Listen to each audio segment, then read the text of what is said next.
الحمد لله الذي أرسل رسوله بالهدى ودين الحق ليظهره على الدين كله ولو كره المشركون ومن على المؤمنين إذ بعث فيهم رسولا من أنفسهم فهدى إلى سبيل الرشاد وجاهد في الله حق جهاده وصلوات الله والسلام عليه وعلى آله وصحبه أجمعين.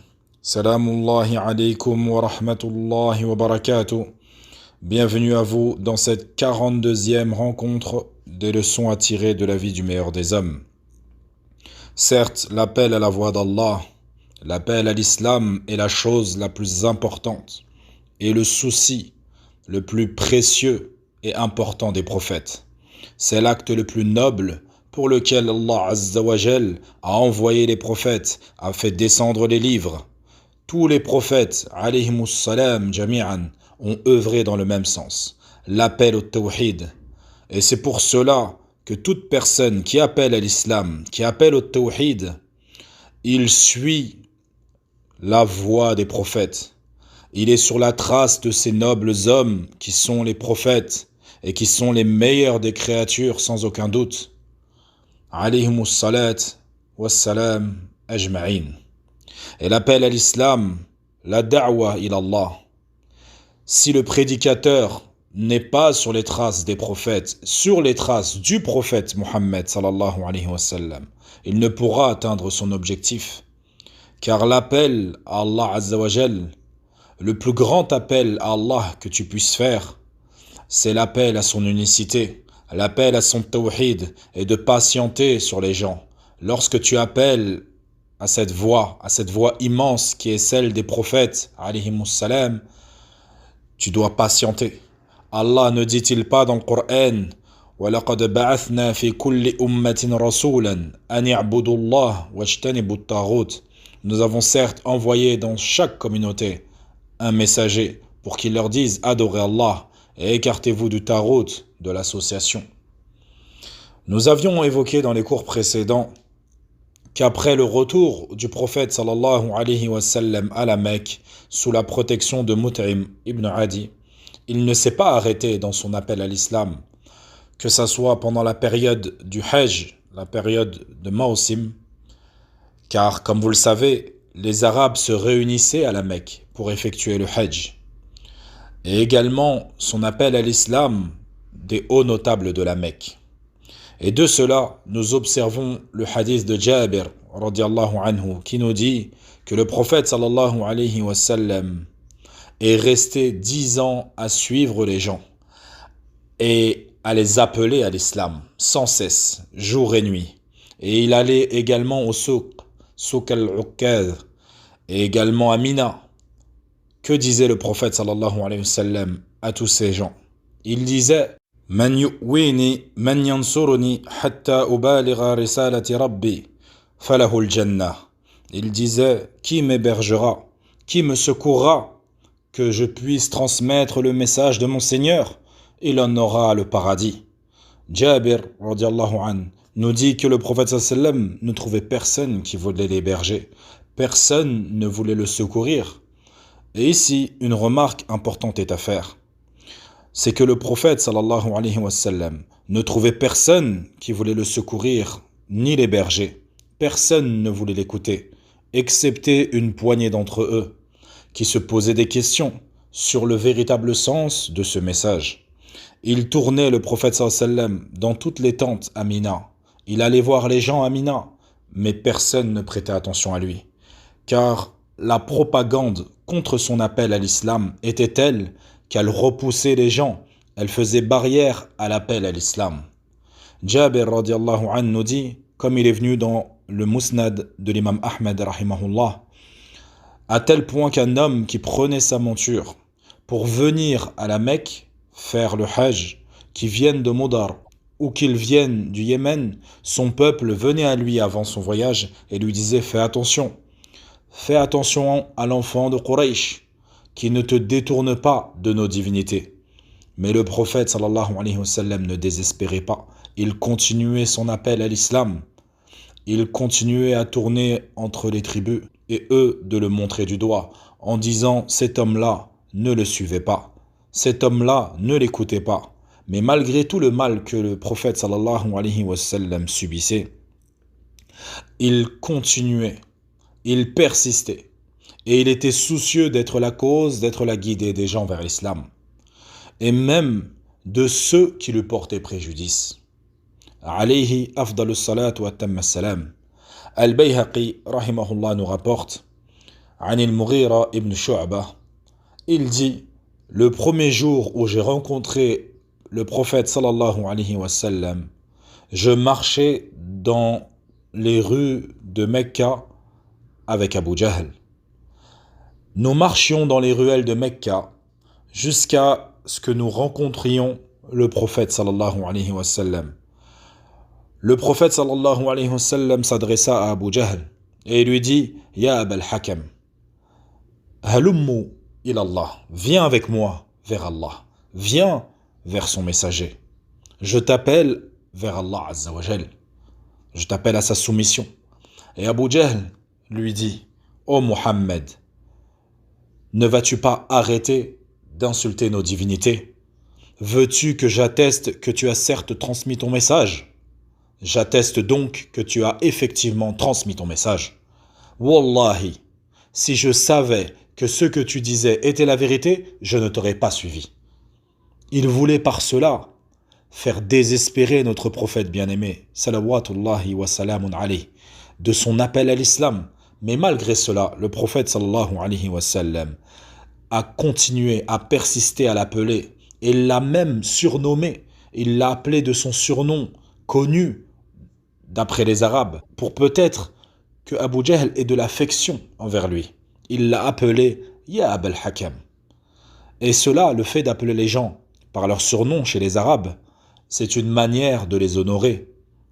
Malgré tout le mal qu'il avait subi de la part de Abu Jahl, il a réussi à prendre toutes ses forces mentales, et mettre de côté tout le mal qu'il avait subi, et mettre en avant le seul objectif de son envoi, qui est la guider vers Allah Azza wa Jal.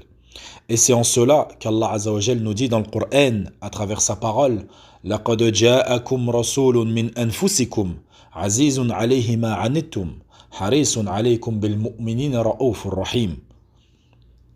Mais revenons au hadith de Mughira ibn Shu'bah, pour que nous puissions nous rendre compte à quel point Abu Jahl, lorsqu'il s'est privé de suivre le prophète sallallahu alayhi wa sallam, il ne l'a fait que par orgueil envers notre prophète sallallahu alayhi wa sallam, entre rancune envers lui, car il savait pertinemment au fond de lui que ce avec quoi le prophète sallallahu alayhi wa sallam venait à lui et était venu auprès des Arabes était effectivement la vérité, était effectivement le haqq.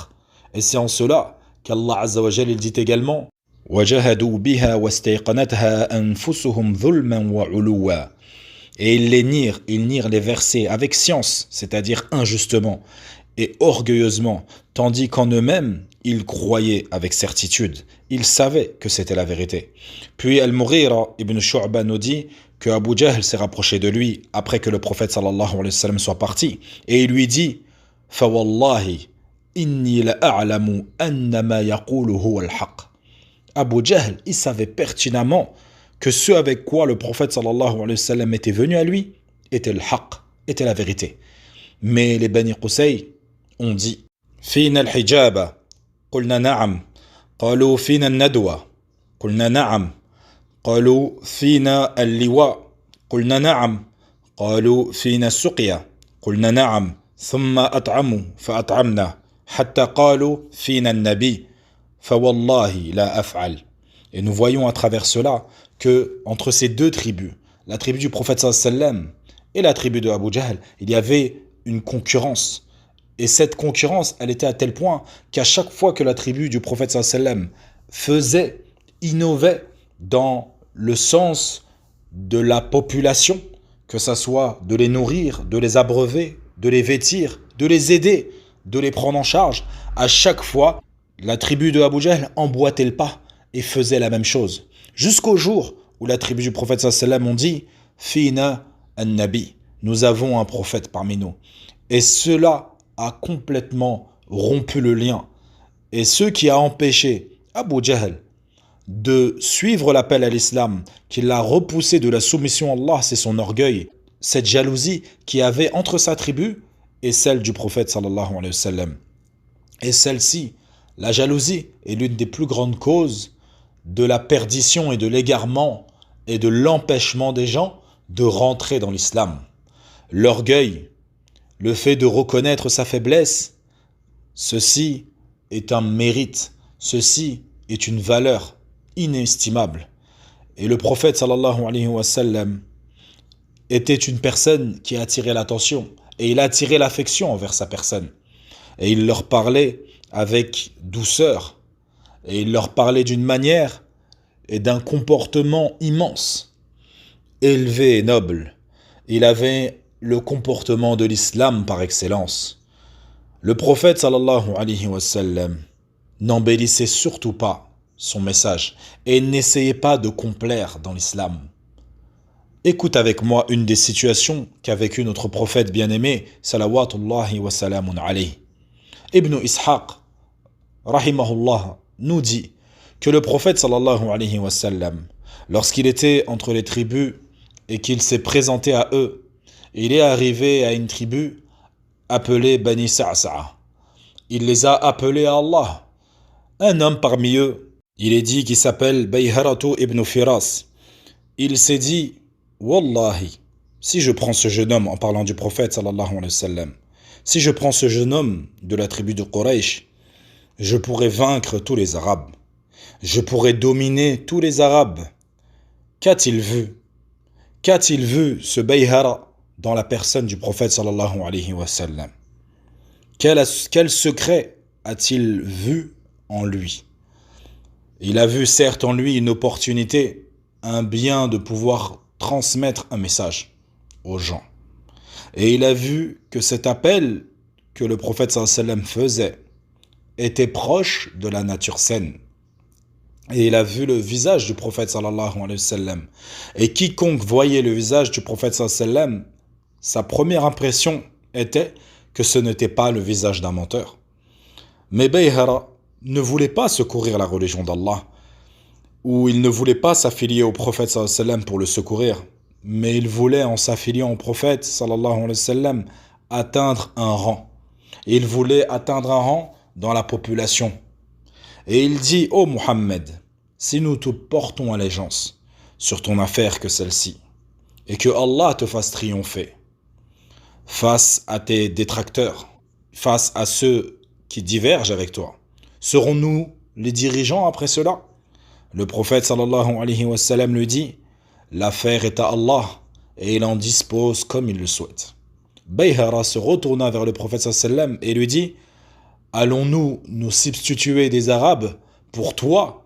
Et lorsqu'Allah azza wa jal te fera triompher, l'affaire, le commandement sera autre que nous. Nous n'avons nul besoin de ton appel. Donc tout ce qu'il souhaitait, c'était un bien de cette vie. Et Allah l'a écarté. Il l'a égaré du secours du prophète sallallahu alayhi wa sallam. Et cela est ce que Allah a voulu pour les secoureurs, les ansar du prophète sallallahu alayhi wa sallam. Et il est même dit qu'un sage parmi eux les a blâmés lors de leur retour dans leur village quant à la réponse qu'ils ont donnée au prophète sallallahu alayhi wa sallam. Et il leur a dit, walladhi nafsi fulan biyadih, a ismailiyu yakdhibu, un ismailiyu, c'est-à-dire un descendant de Ismaïl, peut-il mentir? Un descendant de Ismaïl ne ment pas. Et certes, ce à quoi il vous a appelé était la vérité. Mais Allah vous a égaré de cela. Il les a égarés de la da'wa du prophète sallallahu alayhi wa sallam. Car cette religion, Allah azza wa jalla la secourt par ceux qui veulent la secourir et qui veulent à travers leur secours al-akhirah, qui veulent la vie de l'au-delà. Ils veulent le paradis. Et c'est cela qui a eu lieu à travers les Ansar, radiyallahu anhum wa ardahum. Ceci est un événement dans la vie du prophète sallallahu alayhi wa sallam, un événement éternel. Et le prédicateur qui appelle à l'islam, il profite de ces leçons, dans son appel à l'islam, dans l'éducation de ses enfants également. نسأل الله تبارك وتعالى بمنه وكرمه أن يجعلنا وإياكم من الهداة المهتدين وأن يختم لنا ولكم بخاتمة السعادة في الدارين إلى لقاء القادم إن شاء الله والسلام عليكم ورحمة الله وبركاته